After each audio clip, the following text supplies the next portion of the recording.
Welcome, dear listeners, to a tale of isolation and terror, where the silence of the wilderness is anything but peaceful, and the dark secrets of the forest have teeth. Tonight, we venture deep into the unknown, following a man who sought escape in solitude but found something far more sinister. A job as a fire lookout was supposed to offer him peace, but in the heart of an endless woodland, he discovers a list of strange, unsettling rules. Rules meant to protect him from an ancient, malevolent presence that watches, waits, and smiles from the shadows. What begins as a retreat from the noise of his life soon turns into a fight for survival against the smiling lady, a creature whose grin hides the promise of madness and death. As the rules begin to blur and the forest closes in, the question remains: can he escape her grasp, or will he join the others she has claimed before him? Settle in, turn the lights down low, and prepare yourself for a story that will leave you glancing over your shoulder. This is I Ignored the Rules in the Fire Lookout, and Now She Won't Stop Smiling.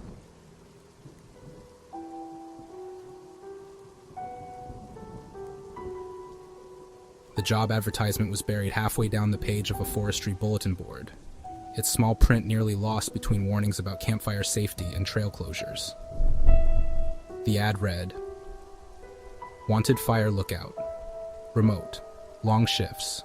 $20 per hour. Must be comfortable with solitude."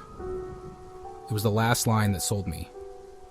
After the divorce, after packing up the life I'd thought I'd be living forever, solitude was exactly what I wanted. The world felt like it had turned its back on me, and I was happy to return the favor. I called the number and was hired on the spot. No interview, no vetting, just a brisk email confirming the details and a set of instructions for where to pick up the key.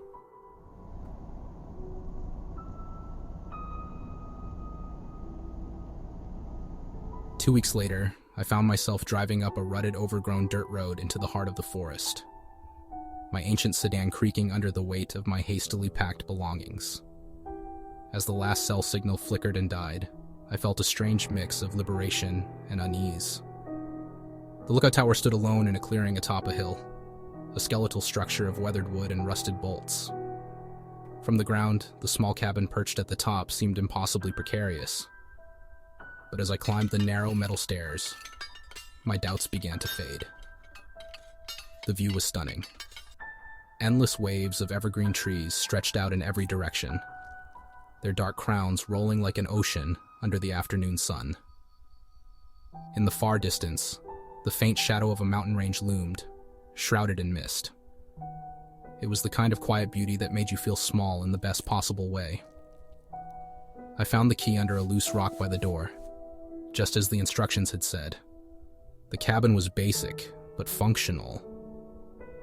A twin bed, a small desk, a wood stove, and a shortwave radio mounted on the wall. A thick binder labeled Lookout Protocol sat on the desk, its cover faded from years of use.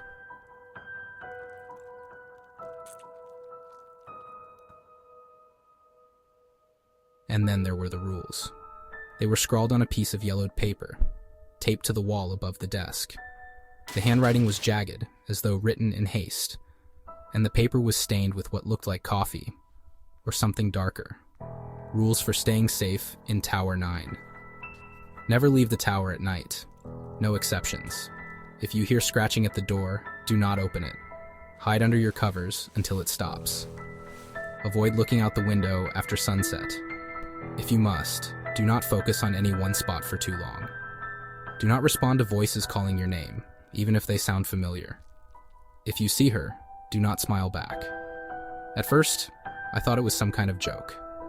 A prank played by a bored former lookout, or a bit of hazing from the forestry department.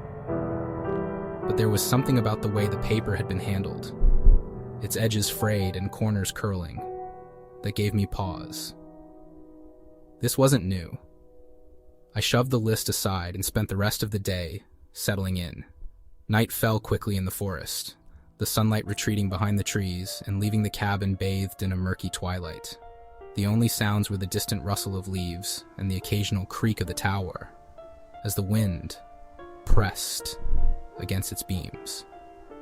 I cooked a quick dinner on the propane stove and climbed into bed, the rules still nagging at the back of my mind.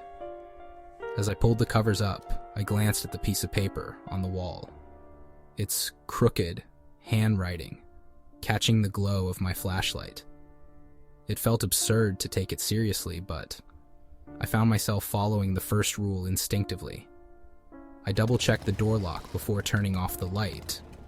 A small part of me, uneasy at the thought of leaving it unsecured. That first night, I dreamed of faces in the trees.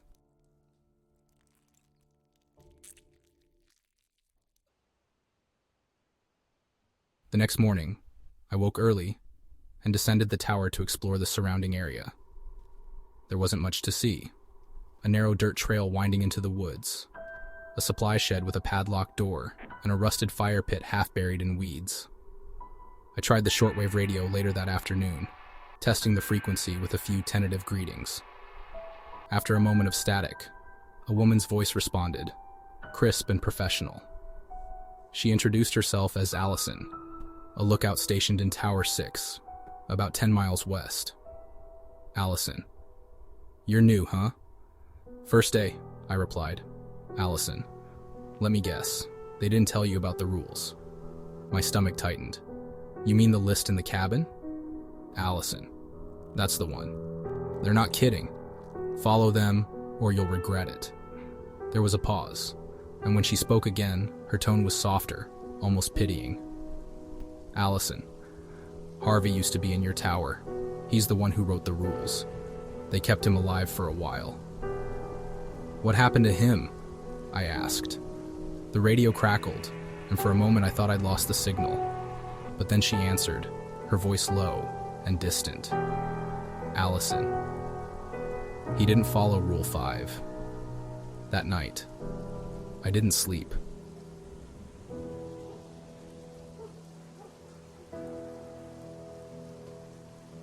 By the third day, the isolation was beginning to wear on me. The forest, so peaceful and vast during the day, transformed into something else entirely after sundown.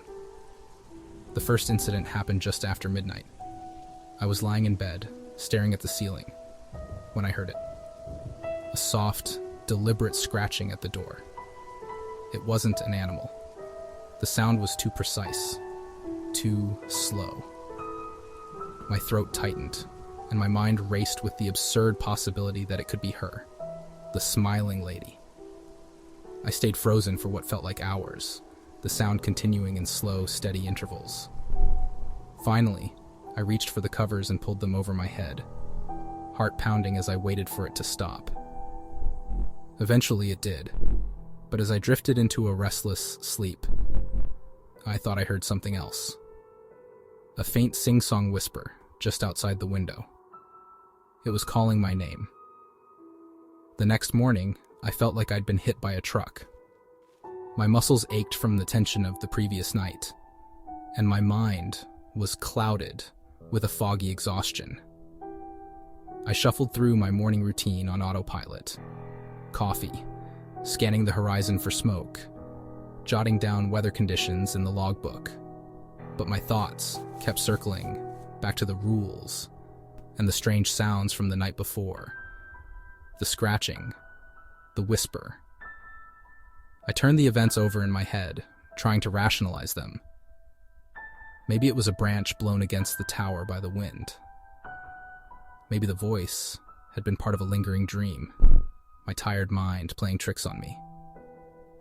By midday, I was restless. I grabbed the map from the desk and decided to explore the area around the tower, hoping a walk would clear my head. I marked my route carefully, not wanting to stray too far. Rule 1, never leave the tower at night, hung heavily in my mind, even though it was broad daylight. The forest was dense, the trees packed tightly together like sentinels standing watch. The further I went, the darker it became, the sunlight struggling to filter through the canopy above. I heard birds chirping and the occasional rustle of leaves, but there was an unnatural stillness that prickled at the back of my neck. It was on my way back to the tower that I found the first sign of something wrong. A tree near the trail had deep gouges carved into its bark, the marks long and jagged, as if something with claws had raked it. The ground beneath it was littered with shards of wood, the gouges fresh enough that the inner bark still oozed sap.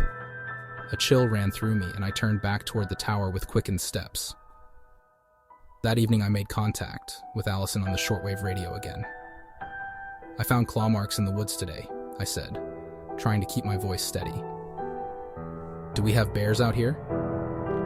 "Allison, bears don't make claw marks like that," she replied.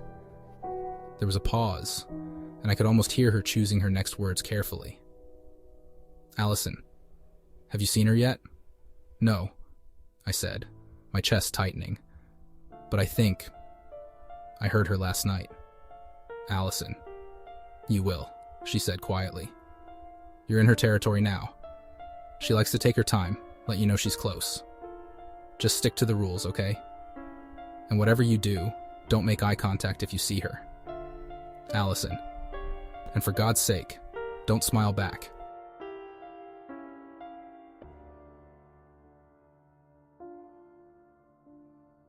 The second incident happened 2 nights later.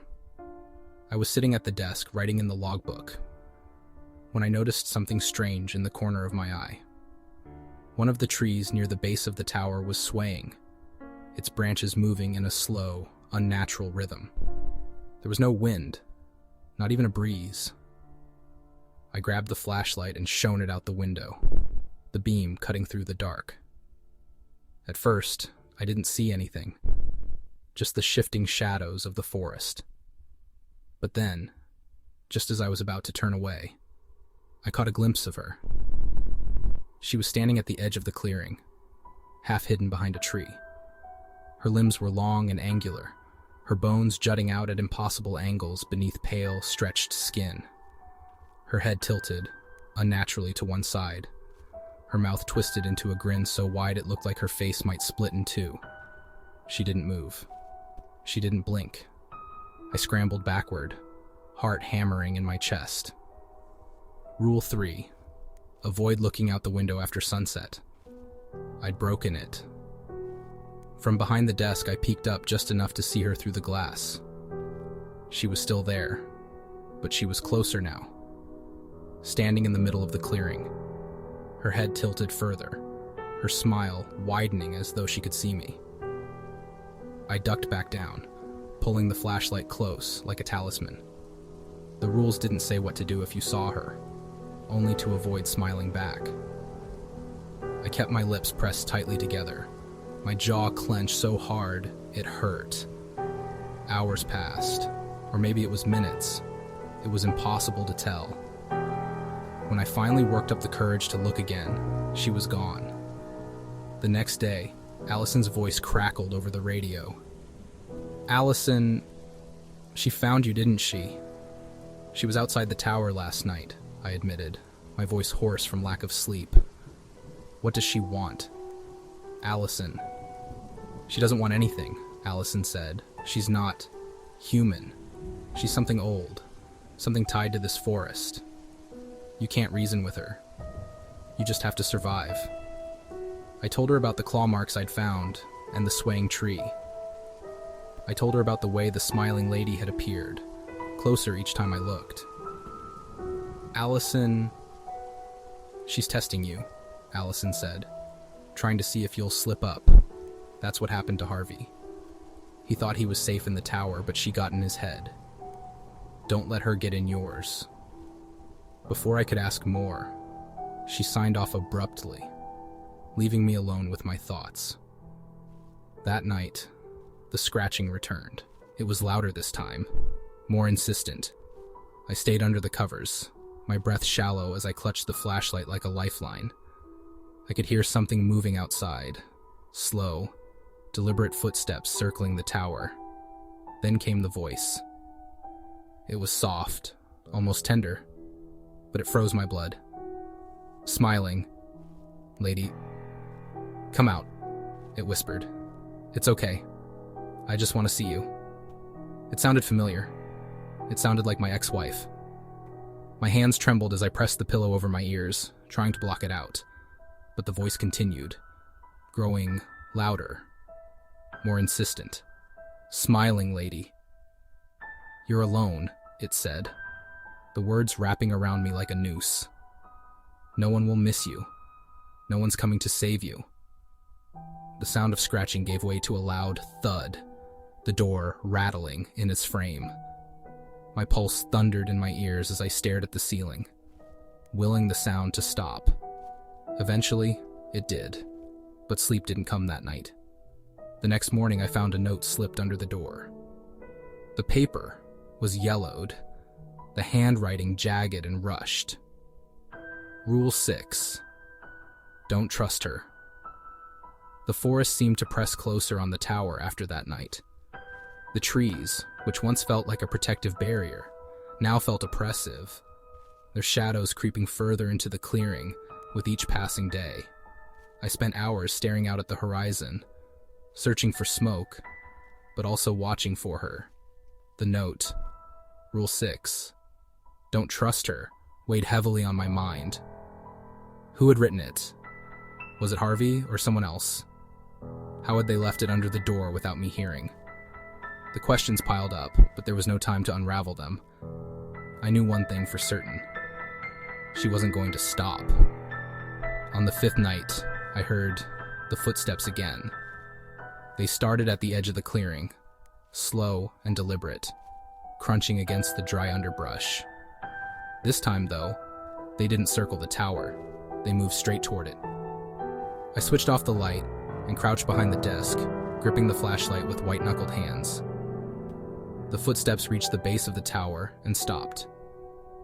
Then came the sound of climbing. The metallic creak of the stairs made my stomach churn.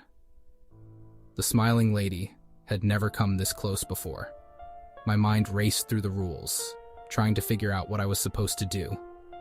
Rule 2, if you hear scratching, don't open the door. Hide under your covers. But there was no rule about this. The doorknob rattled. "Smiling lady." "Let me in," a voice whispered. It was Sam's voice. "Smiling lady. Please," she begged. "I'm hurt. I need help." I clenched my jaw, refusing to respond. Rule 4. Don't respond to voices calling your name, even if they sound familiar. The door rattled harder, the frame groaning under the force. "Smiling lady. I'm sorry," she sobbed. "I didn't mean to scare you. Please let me in." My resolve faltered. Could it really be her? Could the note have been a warning not to trust her lies? Not her? The door shuddered violently, snapping me out of my thoughts. My gut told me the truth. It wasn't Sam. A loud crack echoed through the tower as the door splintered, and I bolted for the far corner of the room. A pale skeletal hand slipped through the gap in the door, its fingers bending unnaturally as they gripped the edge. I wanted to scream, but the sound caught in my throat. I turned to the shortwave radio, frantically twisting the dial. "Allison," I whispered hoarsely. "She's here. She's trying to get in. Allison, go to the supply shed. Now." "What?" I hissed, my heart pounding. "Allison?" "She's in your head," Allison said. "You're not safe in the tower anymore. Get to the shed. There's a key under the floorboard. It'll unlock the trapdoor." "What trapdoor?" "Allison, you'll see. Go." I didn't have time to question her further. The door buckled as the smiling lady pressed her weight against it, her fingers clawing at the gap. I grabbed my flashlight and shoved open the window, the cool night air rushing in as I climbed out onto the small balcony. The metal ladder bolted to the side of the tower groaned under my weight as I descended, every creak sounding impossibly loud in the stillness. When my feet hit the ground, I took off toward the shed, the beam of my flashlight bobbing wildly in the darkness. The shed was even more decrepit up close, its padlock coated in rust. I yanked the door open and stepped inside, slamming it shut behind me. My flashlight revealed a cluttered space filled with tools, old cans of paint, and a rotting workbench. I dropped to my knees and pried up the loose floorboard Allison had mentioned. Beneath it was a small brass key, cold and heavy in my trembling hand. I scanned the room, desperate to find the trapdoor she'd spoken of. At the far end of the shed, partially obscured by an old tarp, I found it. A wooden hatch set into the floor. I jammed the key into the lock and turned.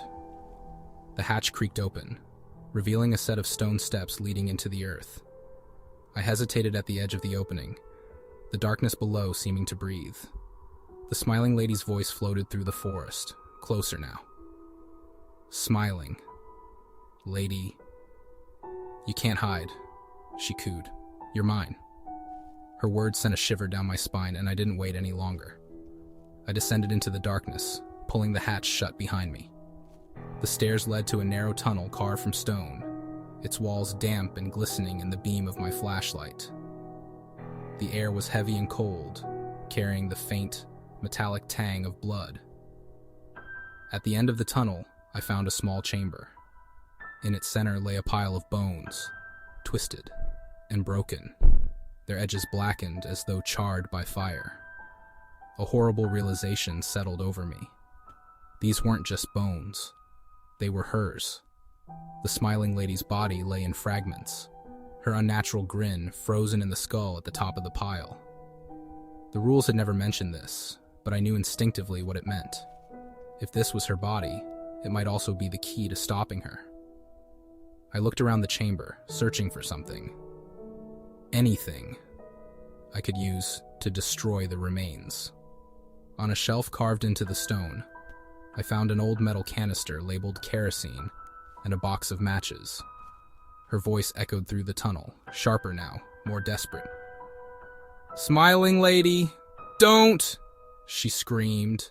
"Don't you dare!" My hands shook as I doused the bones with the kerosene, the sharp chemical smell stinging my nose. Her voice grew louder, reverberating through the chamber. "Smiling lady, you'll regret this!" she shrieked. "You'll never escape me!" I struck the match. The flames roared to life, consuming the pile of bones in seconds.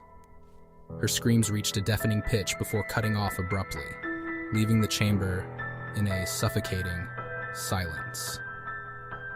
I climbed back to the surface just as dawn broke over the horizon. The forest felt different now, lighter, less oppressive. The smiling lady was gone, or so I thought. 2 weeks later, I was reassigned to a new tower. The forestry department cited structural instability as the reason for relocating me. I didn't argue. On my last night in Tower 9, I found a new note slipped under the door. It was written in the same jagged handwriting as the others. But this one wasn't a rule. She always comes back.